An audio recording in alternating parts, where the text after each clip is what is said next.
Bismillahirrahmanirrahim.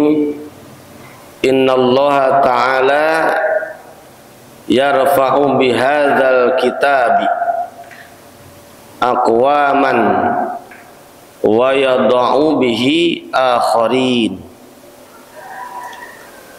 Innallaha ta'ala, sesungguhnya Allah subhanahu wa ta'ala, yarfa'u, mengangkat, bihadzal kitabi, dengan kitab ini, aqwaman, satu golongan atau satu kaum, wa yada'u, dan merendahkan, bihi, dengan kitab ini, akharinya, kaum yang lain. Sesungguhnya Allah subhanahu wa ta'ala mengangkat derajat seseorang atau satu kaum, kelompok, golongan dengan asbab apa? Dengan asbab atau wasilah kitab suci Al-Quranul Karim. Kenapa? Karena Al-Quran adalah kalam Allah subhanahu wa ta'ala yang diturunkan kepada Nabi Muhammad sallallahu alaihi wasallam melalui malaikat Jibril alaihissalam, dan membacanya bernilai ibadah. Jadi baca Quran itu faham tidak faham, insya Allah berfaedah. Kan suka ada ungkapan-ungkapan orang-orang yang katanya,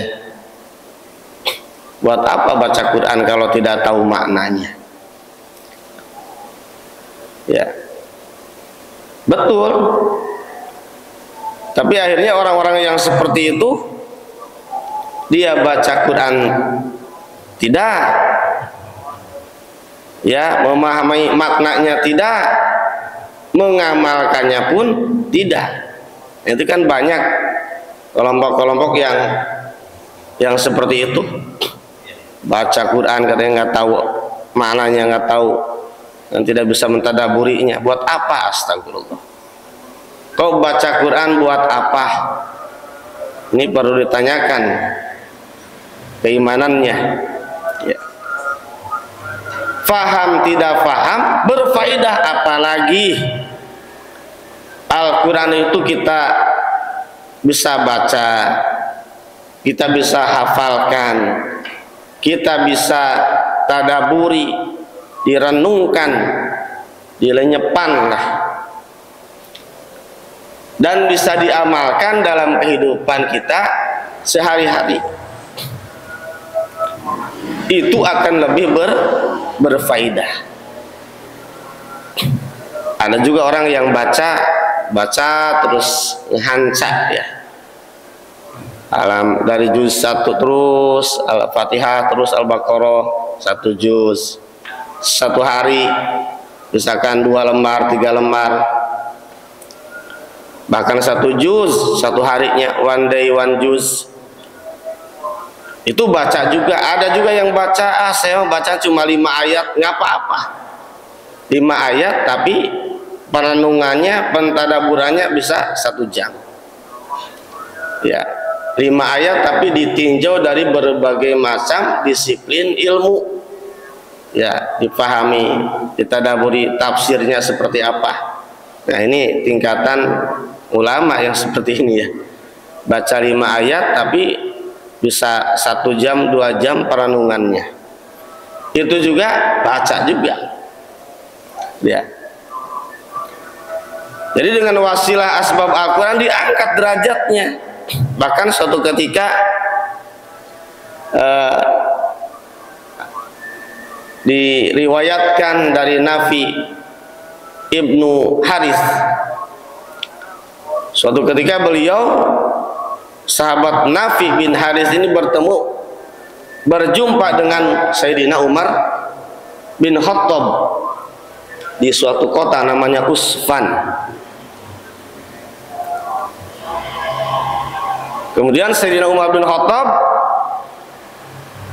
bertanya kepada Nafi bin Haris, menunjuk beliau untuk memimpin kota Mekah. Kemudian setelah itu beliau bertanya lagi, wahai Nafi bin Haris, kira-kira engkau akan menunjuk siapa sepeninggalmu kelak nanti yang akan memimpin kota ini? Nafi bin Haris menjawab, ya Amirul Mukminin,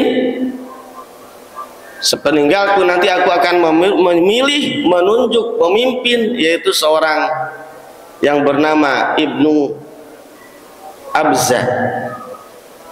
Kata Sayyidina Umar bin Khattab, siapa itu Ibnu Abza?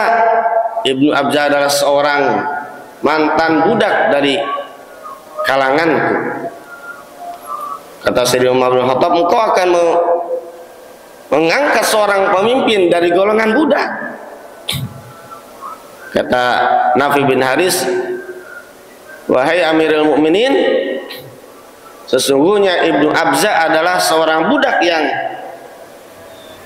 seorang qori, seorang yang menguasai ilmu Al-Quran, seorang hafiz Quran, seorang yang paham ilmu faraid, seorang yang mengerti hukum, dan dia seorang ahli hukum.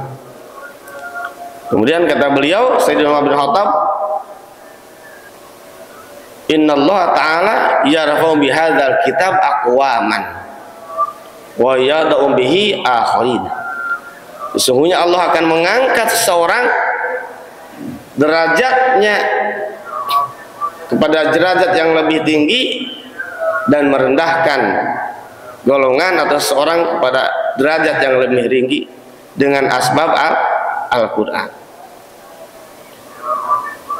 Jadi kalau kita renungkan, Ibnu Abza ini golongan dari strata yang paling rendah, ia bisa naik derajatnya kepada strata yang paling tinggi dengan asbab siapa? Asbab apa? Wasilah Al-Quran. Jadi Al-Quran itu innahu laqur'anun karim, ya. Kalam Allah yang sangat mulia. Kalam Allah kita lantunkan, maka kita pun akan terbawa mulia juga, ya. Diangkat juga derajatnya, ya.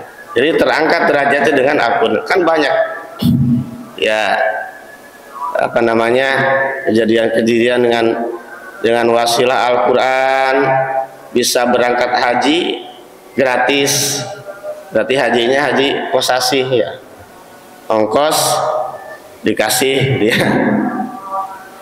Terangkat derajatnya, bisa umroh gratis dengan asbab Al-Quran, bisa keliling dunia gratis dengan wasilah asbab Al-Quran, bisa melantunkan suci Al-Quran di depan presiden, para pejabat-pejabat negara dengan wasilah apa? Wasilah Al-Quran, diangkat derajatnya karena kalam Allah yang mulia. Kita pun yang melantunkannya akan terbawa mulia. Namun sebaliknya, Allah akan merendahkan dengan wasilah asbab Al-Quran kepada derajat yang paling rendah. Kita lihat firman Allah Subhanahu wa taala, "Wa man a'radu an dzikri fa inna lahu ma'isyatan dongka wa nahsyuruhu yaumal qiyamati a'ma." Orang-orang yang jauh dari peringatanku, jauh dari Al-Quranul Karim, fa innahu ma'isyatan dongka, maka akan aku berikan kehidupan yang sempit, gundah gulana, resah gelisah, rizkinya juga sulit. Kenapa? Jauh dari Al-Quran. Bahkan yang lebih mengerikan, wa nasyuruhu yaumal qiyamati a'ma, kelak akan dibangkitkan Allah Subhanahu wa taala pada hari kiamat ketika akan digiring ke dalam neraka itu dalam keadaan Allah butakan matanya. Buta matanya, buta mata hatinya. Nauzubillahi min dzalik. Kemudian mereka protes, kenapa ya Allah engkau butakan sementara aku dulunya tidak bisa melihat. Kata Allah bahwa Al-Quran sudah datang peringatanmu kepadamu, tapi kenapa engkau abaikan, tidak mau mempelajarinya, membacanya, mengamalkan dalam kehidupan sehari-hari. Subhanallah.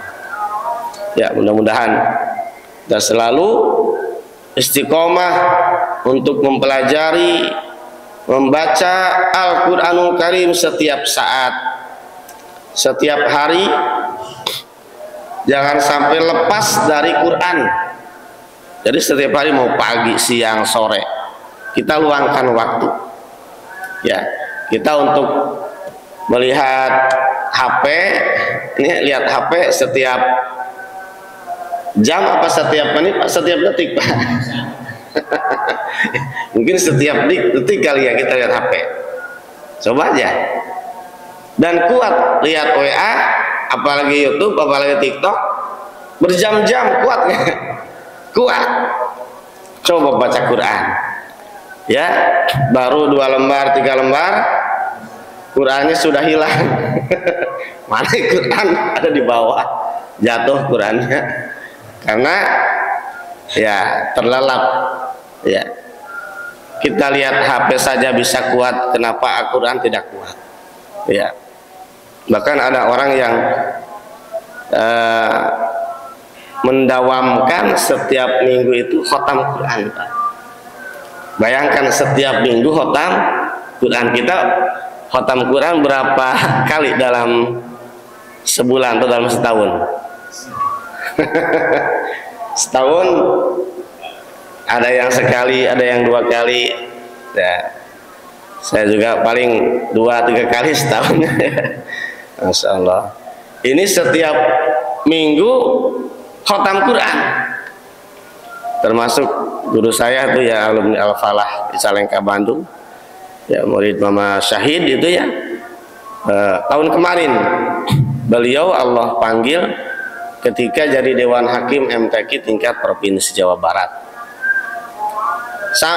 Jadi Dewan Hakim saja nggak lepas tuh dari Quran. Padahal gimana tuh Dewan Hakim sibuknya tuh luar biasa. Saya aja ngalamin gitu. Setiap udah 2 tahun 3 tahunnya saya jadi Dewan Hakim tingkat kota Depok gitu. Itu dari jam 8 start selesai maghrib, bahkan sampai malam. Ya, itu jadi Dewan Hakim. Apalagi Dewan Hakim Jawa Barat, Masya Allah. Beliau masih sempatkan itu setiap minggunya khatam Quran. Bahkan lagi jadi Dewan Hakim, beliau wafat itu lagi mengkhatamkan Quran. Allahu Akbar. Ya, tuh kita bisa nggak ya seperti itu ya? Ya.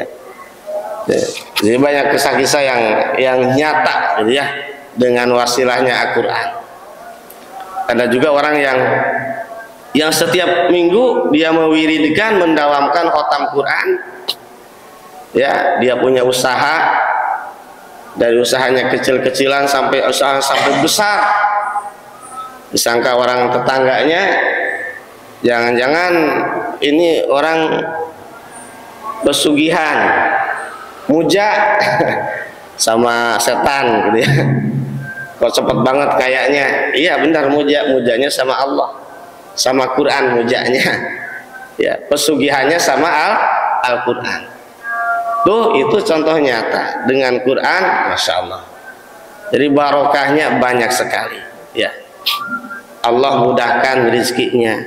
Ya, makanya dalam hadis lain Rasulullah bersabda, majtama qaumun fi baitin min buyutillah yatluna kitaballah wa yatadarasunahu bainahum ila nuzilat alaihimus sakinah.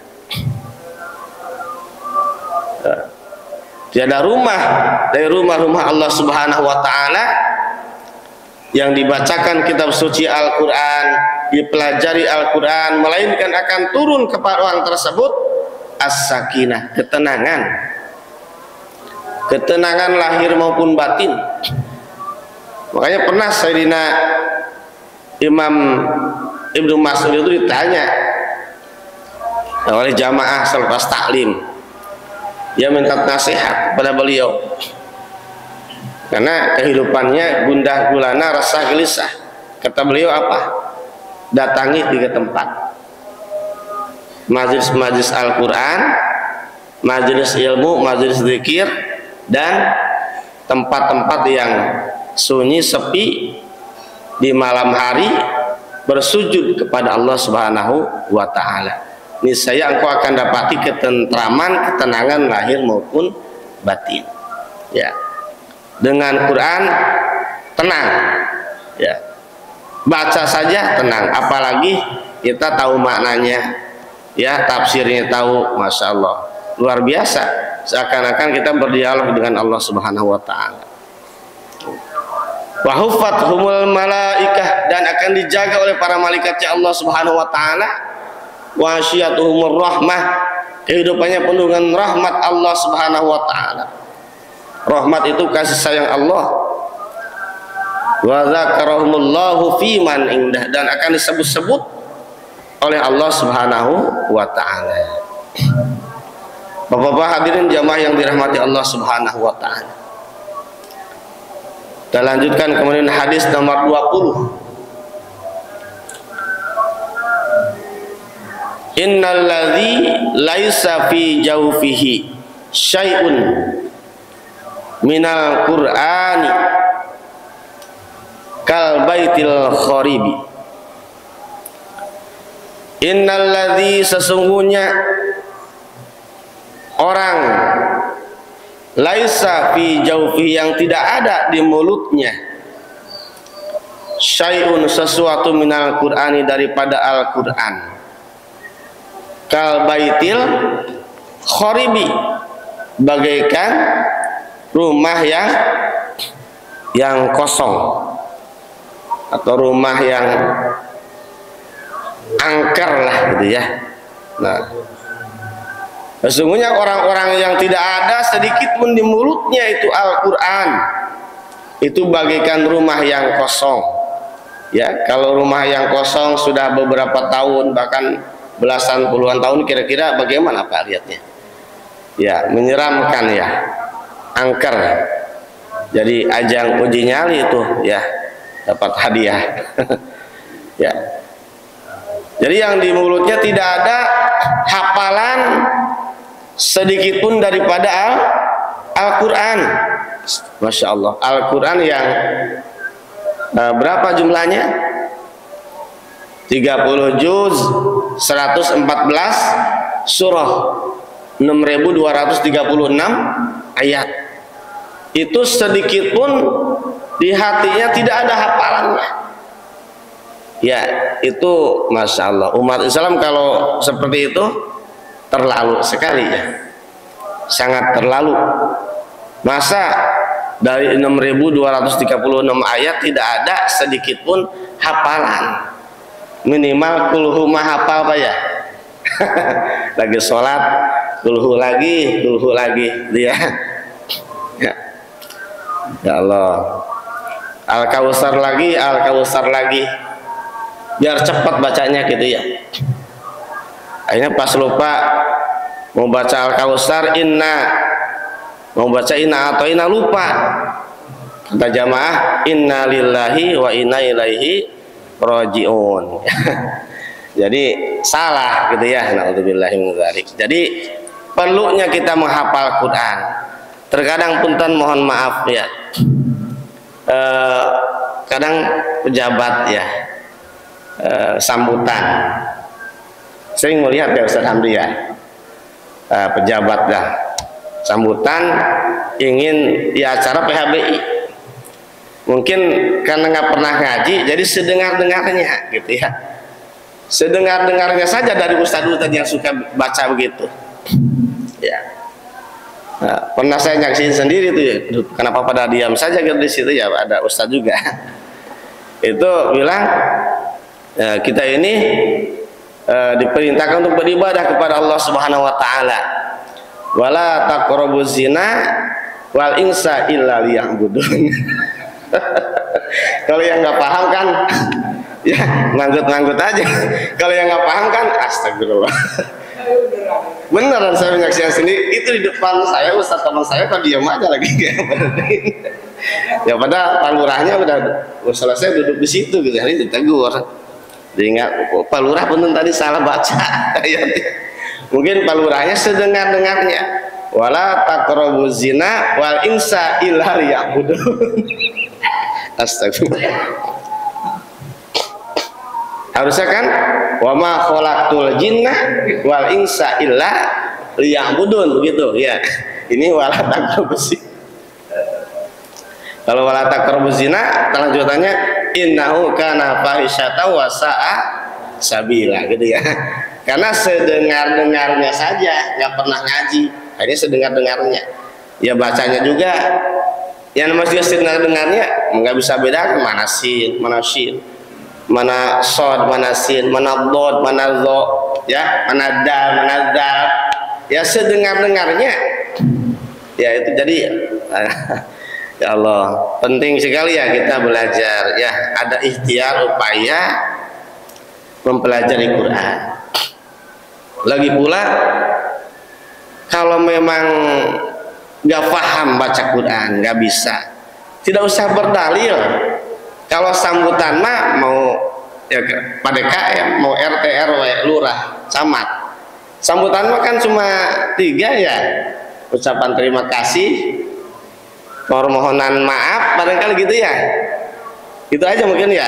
Terus apalagi ya mohon maaf atas segala sambutan hidangannya yang barangkali tidak berkenan, mohon dimaafkan gitu ya, itu aja kali ya. Kalau sambutan tidak usah berdalil, ini kan banyak sekali ya, mau sambutan acara nikahan apa gitu ya, berdalil. Kalau mau berdalil diawali dengan dalil Quran hadis, berarti mau ceramah. Bukan sambutan itu, harus bisa bedakan mana ini sambutan, mana tausiah. Ya ini akhirnya kesana jadinya salah. Ya itu perlu juga diketahui yang seperti itu, gitu ya. Ya. Jadi kalau Baitul Qarib itu tidak ada sedikit pun hafalan ayat dalam Al-Quran. Kemudian maksudnya adalah seperti rumah yang roboh, tidak memiliki kebaikan dan ketenangan. Jadi tidak ada ketenangan dalam hatinya, maksudnya seperti itu ya. Kemudian yang ketiga, memotivasi untuk menghafalkan Al-Quran dan memperhatikannya.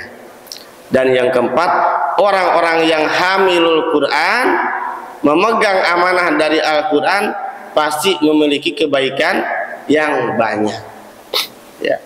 Karena rumah yang selalu didengungkan, dilantunkan oleh bacaan-bacaan Al-Quran, mungkin oleh suaminya, istrinya, anak-anaknya selalu baca Quran di rumahnya, itu akan diliputi keberkahan, kebaikan oleh Allah Subhanahu wa taala, diliputi, dipenuhi oleh malaikatnya Allah Subhanahu wa taala. Setan-setan pun akan keluar dari rumah tersebut.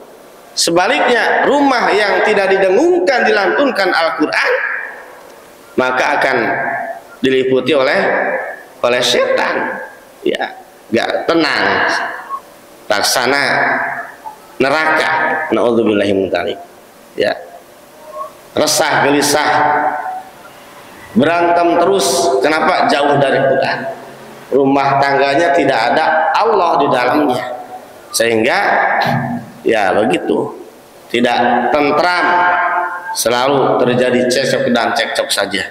Apalagi tidak taat sama orang tua, durhaka sama orang tua, dan celakanya tidak menyadari bahwa dia durhaka sama orang tua, terutama sama ibunya. Semalam saya nonton film di ANTP, kan banyak film-film itu ya, Ustaz Hamdi ya, film nasional ya. Nah, ada film Malin Kundang. Sering nonton film Malin Kundang ya? Nggak bosan juga itu. Ya Allah, merinding ya lihat itu Malin Kundang. Merinding lihatnya ya Allah. Jadi doa ibu itu waduh luar biasa. Ya, makanya jadi legenda ya. Malin Kundang itu ya. Legenda di Sumatera Barat. Ya.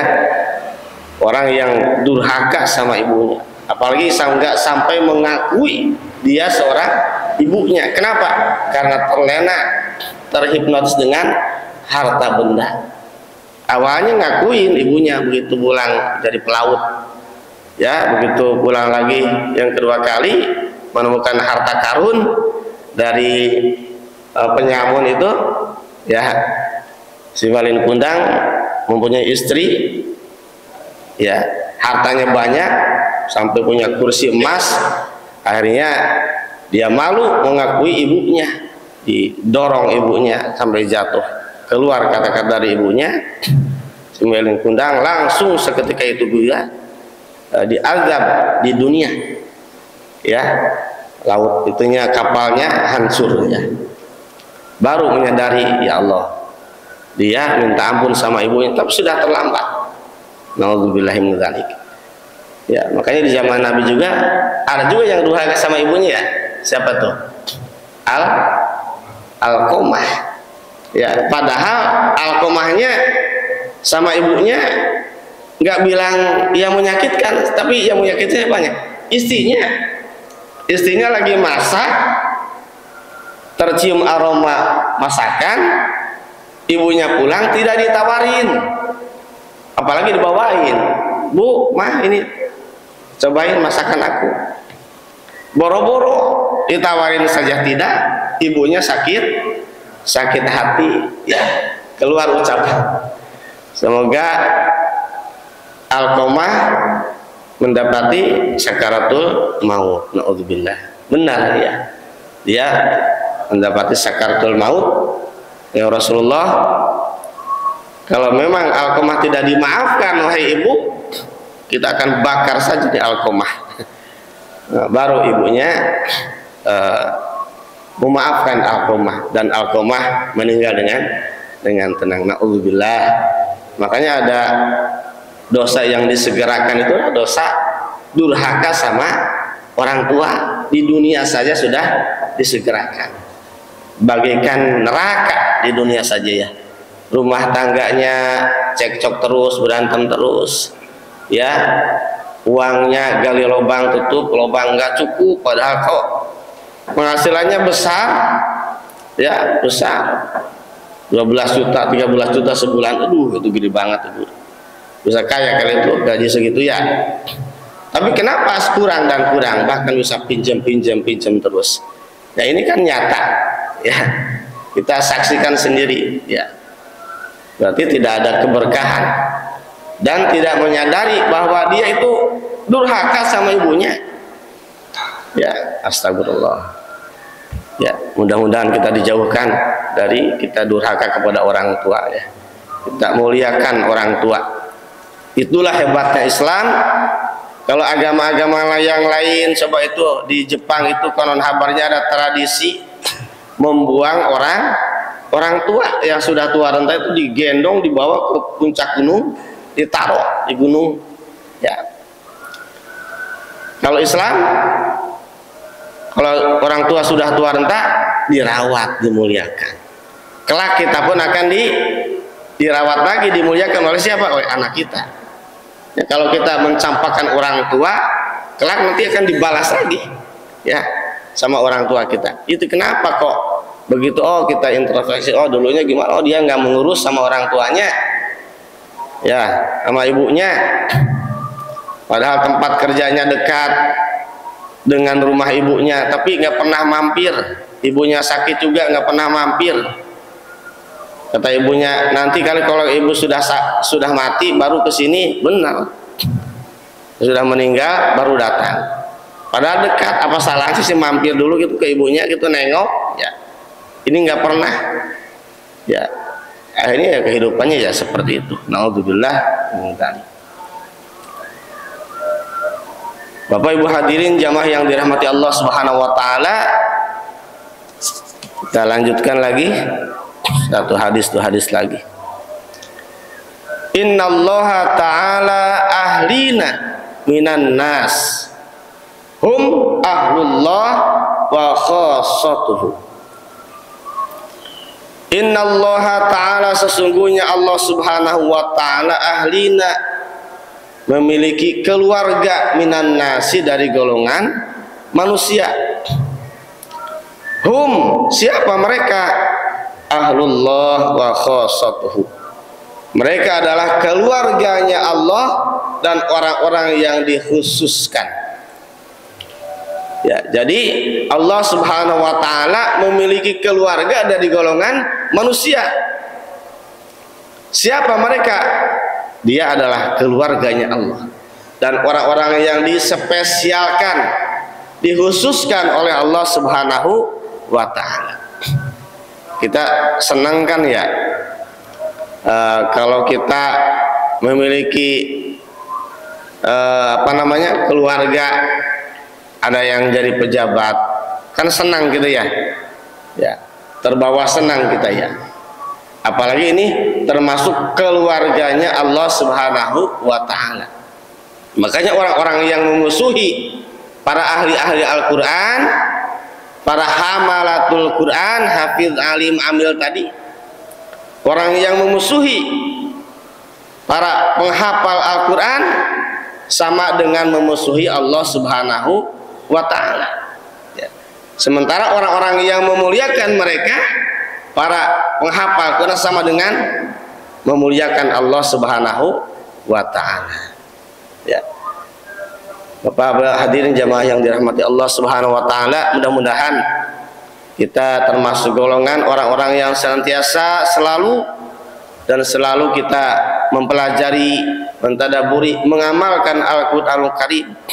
Setiap hari, setiap saat kita tidak lepas daripada bacaan Al-Quran. Bacaan Al-Quran jadikan wirid harian setiap hari kita. Karena dengan wasilah Al-Quran, maka kehidupan kita akan diliputi oleh keberkahan oleh Allah Subhanahu wa taala. Kebaikan dipenuhi oleh malaikatnya Allah Subhanahu wa taala. Ya, mudah-mudahan keluarga kita juga, anak-anak kita senantiasa kita dekatkan dengan Al-Quran. Supaya apa? Supaya mulia. Ya, anak kita berprestasi, dapat penghargaan sebagai penghafal Quran, orang tuanya akan senang sekali. Apalagi Al-Qurannya, orang tuanya disebut putranya bapak anu, masya Allah, kita terangkat derajatnya.